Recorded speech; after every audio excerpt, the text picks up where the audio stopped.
Olá, sejam bem-vindos ao podcast Mulheres no Tributário, projeto que foi criado para conectar mulheres, agregar conteúdo técnico de qualidade e reunir tributaristas de todo o Brasil. Meu nome é Luísa Herrera, sou Relações Públicas do projeto Mulheres no Tributário e hoje eu tenho a honra de entrevistar a Cristine Mendonça, ela que é advogada, mestre e doutora em Direito Tributário pela PUC São Paulo, co-coordenadora do IBET de Vitória, autora de artigos e livros e professora convidada em cursos de extensão e pós-graduação. Cristine, é uma honra tê-la aqui conosco hoje. A honra é toda minha, muito obrigada.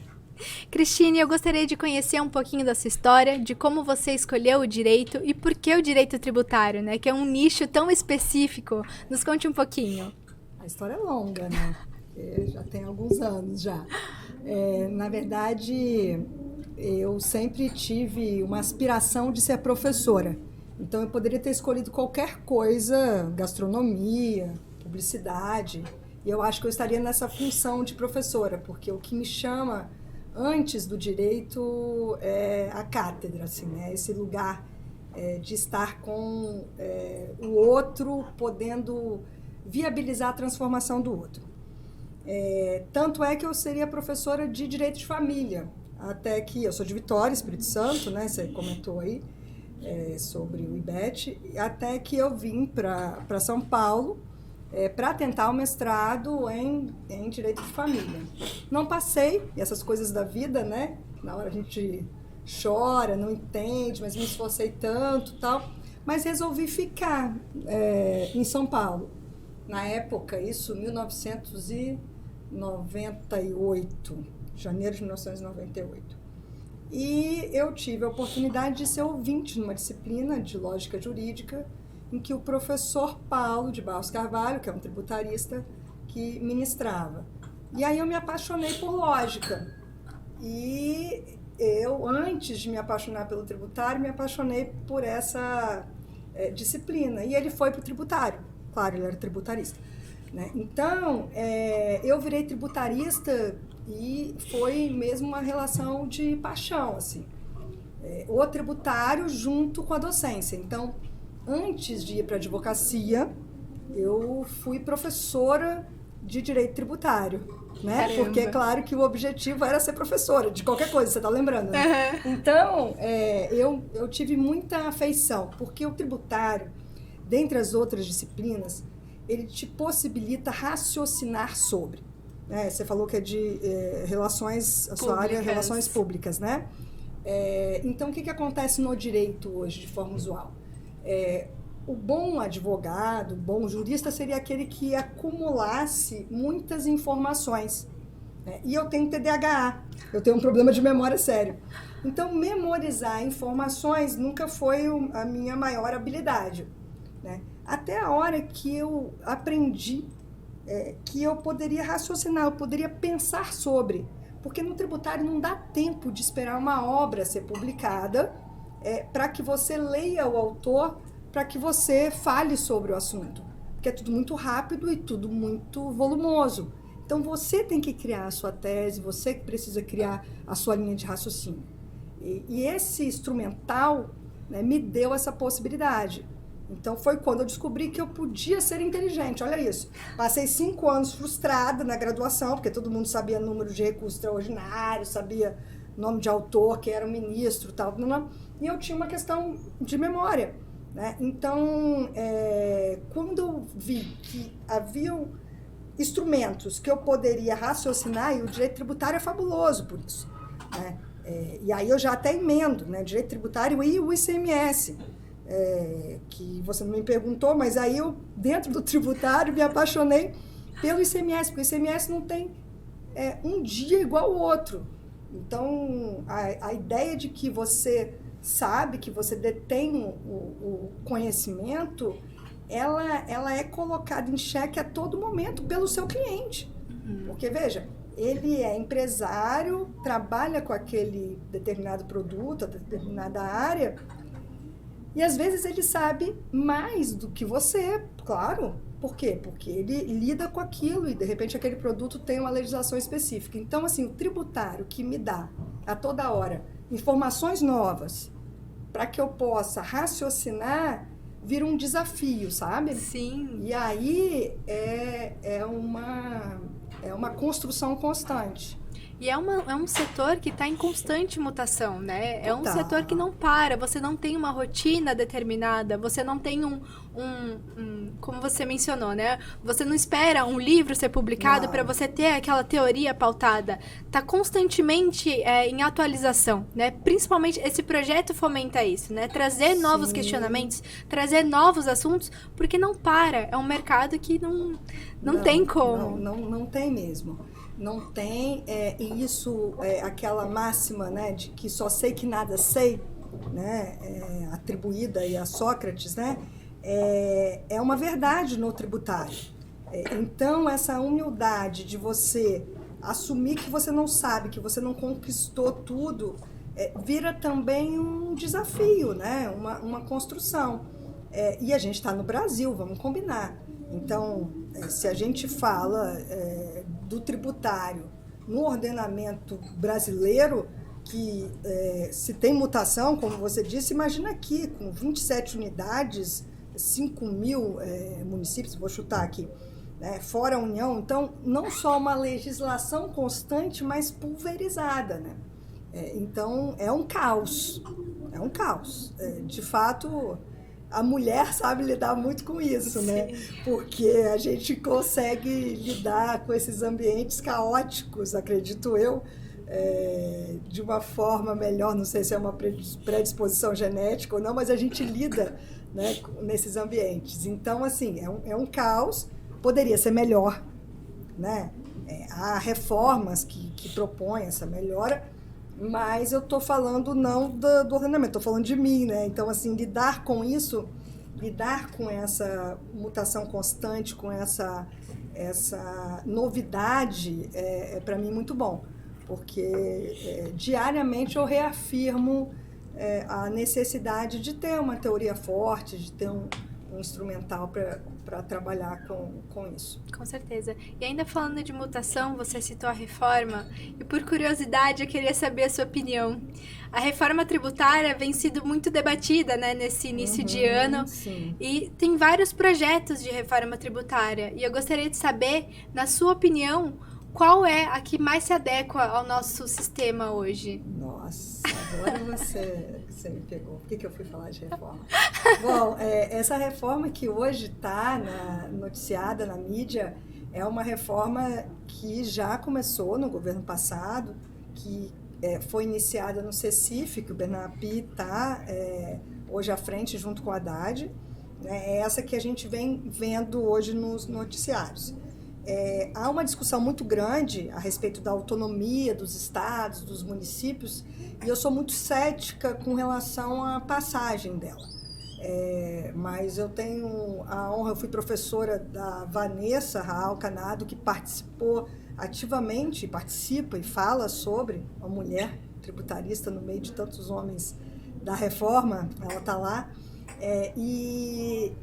Eu acho sim, que é uma tentativa de equalizar, que a gente falava, né, dessa situação caótica.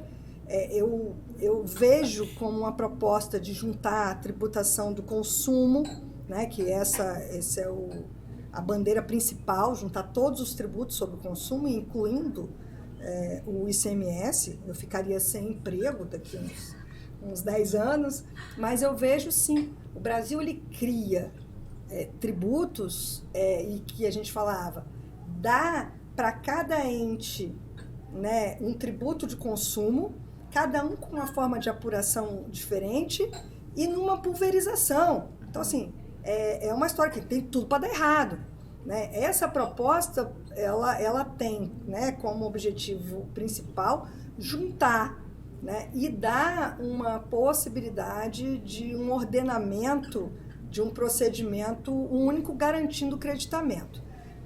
O problema é que no nosso país esse caos favorece muita gente, né?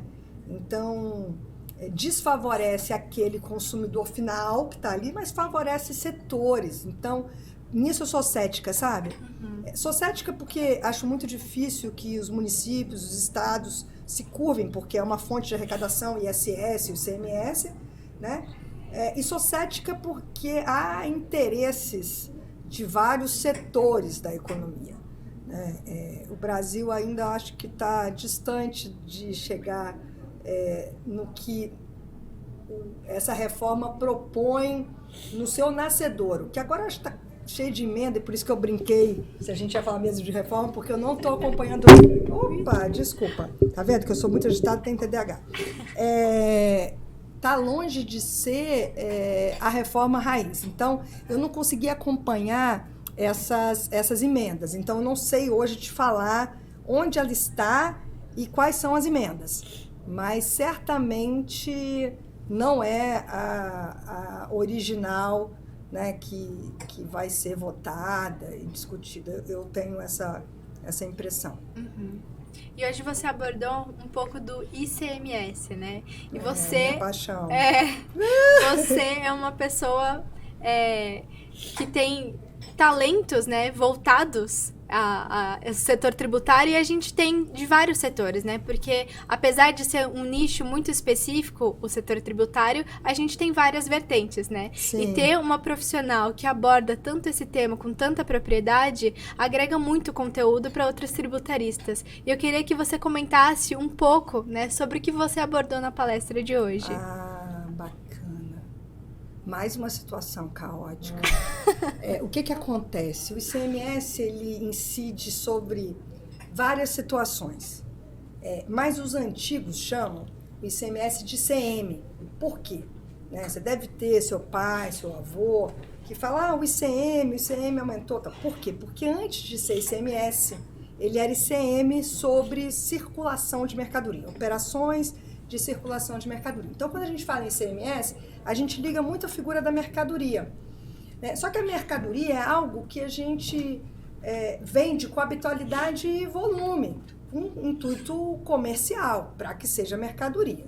Então, beleza. Então, eu preciso ter uma operação, preciso ter um negócio jurídico. Então, eu chego aqui para você e falo, vou te vender meu relógio. Aqui não incide o ICMS, que no caso o ICM, mercadoria. Por quê? Porque eu não tenho habitualidade nem volume. Agora eu vou ali na 25 de março, compro 2 sacolas, chego aqui no encontro das mulheres tributaristas e falo, gente, estou vendendo o relógio aí, hein? Tá difícil lá em casa, tal, parará, estou precisando de dinheiro para casa. E aí eu vou vender relógio. O que eu vou ter? Volume. Ou eu estou sempre aqui embaixo, onde acontece o evento, aqui no Shopping Cidade Jardim, ali embaixo vendendo o relógio, certo?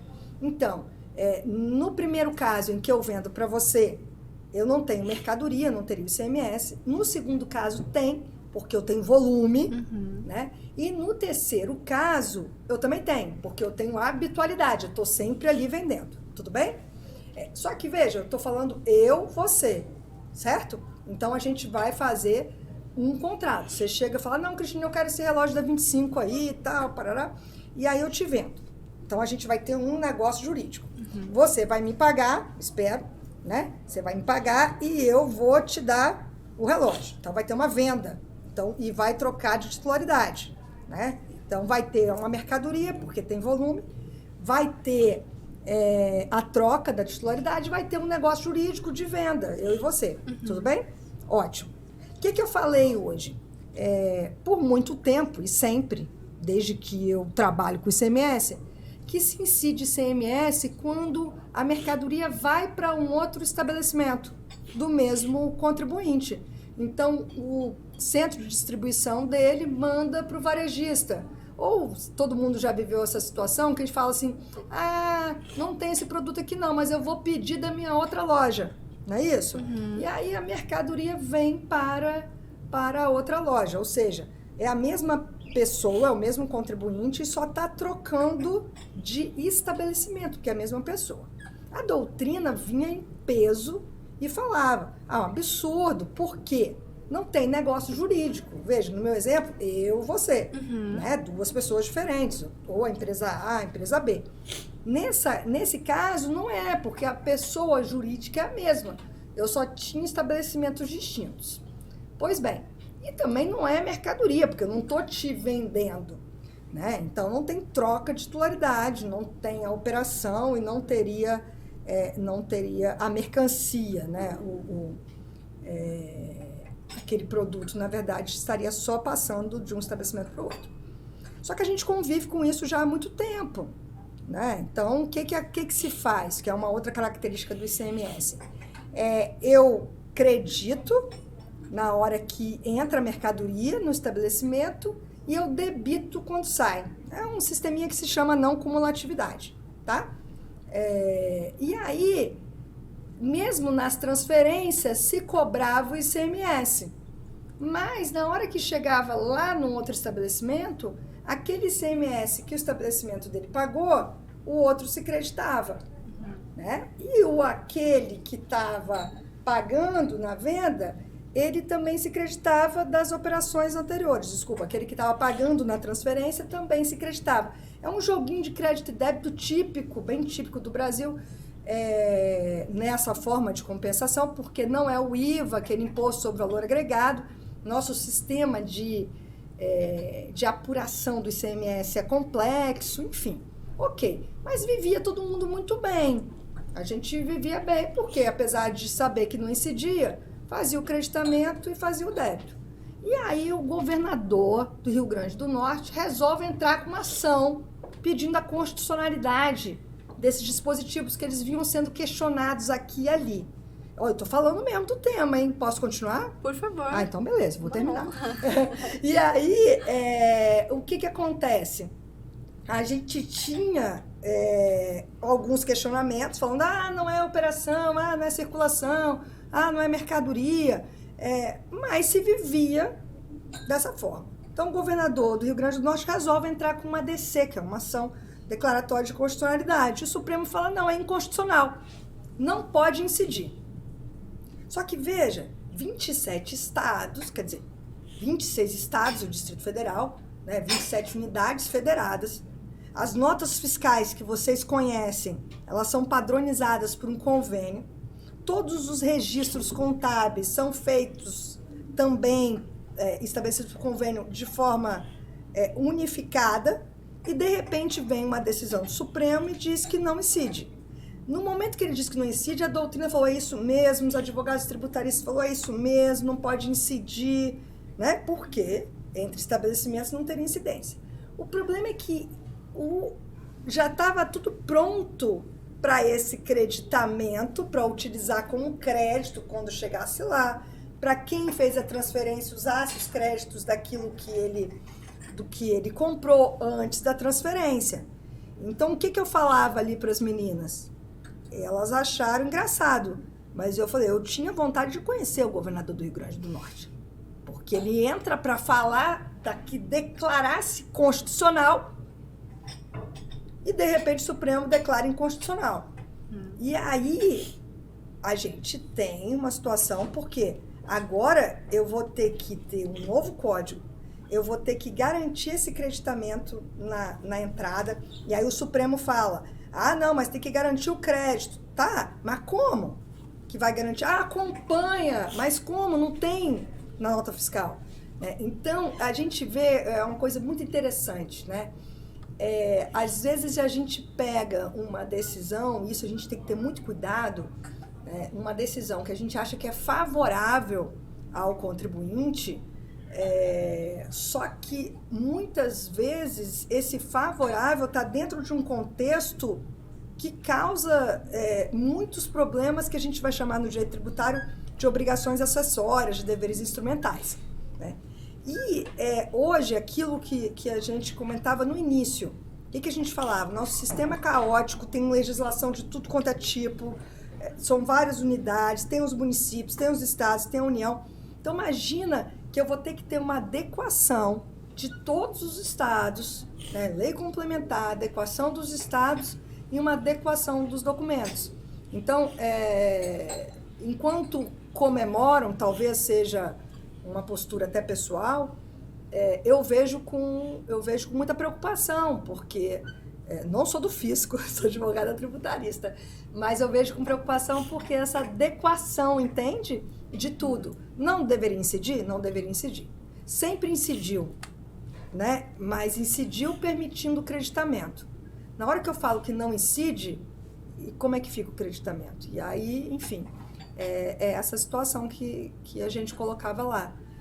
Na verdade, é só mais um motivo para a gente falar de ICMS, porque o ICMS tem várias outras questões aí por trás que possibilitam sempre uma crítica, né? Porque ele, nessa complexidade dele, vai ter sempre o que se falar dele, né? Com certeza. E você trazer esses debates, né, para esse projeto que abrange tantos setores também da área tributária é muito importante, porque causa reflexão, né? E tem vários pontos de vista, igual você comentou. Às vezes é um ponto pessoal seu, mas que causa reflexão, e essas reflexões podem ser levadas a ações, né? E a gente pode modificar o sistema. Então, claro, é extremamente importante. Não, interessante isso que você está falando, porque na hora ali que eu estava falando, tinha uma moça que era contadora e dona de um centro de distribuição. E ela falou, é isso mesmo, eu não sei mais o que eu faço, minha vida tá um problema, alguém fala para destacar, fala para não destacar, e aí eu falo como é que fica o creditamento. Então, veja, às vezes postar no Instagram, ICMS não incide, mas o Supremo decidiu como se fosse uma tese, uma boa tese. Às vezes a gente tem que ter um pouco mais de preocupação, porque essa tese, ela tem reflexos, né? Sim, com certeza. E ela ali, coitada, ela já se manifestou que, de fato, ela concorda. Então, eu não sou a única que está falando mal. Sim. E esses debates são muito importantes, né? Você agrega muito conhecimento para outras mulheres e se torna uma inspiração também, né? Porque, querendo ou não, você tem muita propriedade no assunto e você traz, né? Fomenta esses debates, né? Então, nós temos a honra de te tê-la como palestrante. Imagina. Eu também tenho a honra de ter a oportunidade de ter te entrevistado aqui hoje. E eu gostaria de agradecer muito a sua presença no nosso podcast, Cristine. Imagina, muito obrigada. Eu que agradeço. O projeto é muito valioso, né? As meninas que estão à frente, eu falo meninas que eu sou um pouquinho mais velha, mas assim, eu vejo que são muito determinadas e se dedicam, né? E é muito interessante, e a primeira vez em que eu, mulher, falo só para mulher, né? Então, na verdade, eu que tenho que agradecer por essa oportunidade e por essa entrevista, e assim, me coloco sempre à disposição para passar as minhas angústias para as angústias das pessoas que estão me ouvindo. Na verdade, é só dividindo a angústia, né? Sim. Mas muito obrigada. Mas é dividindo que a gente faz a transformação, né? É verdade. Então, eu agradeço muito por fomentar esses reflexos e as reflexões, né, de hoje. Muito obrigada, Cristine. Muito obrigada.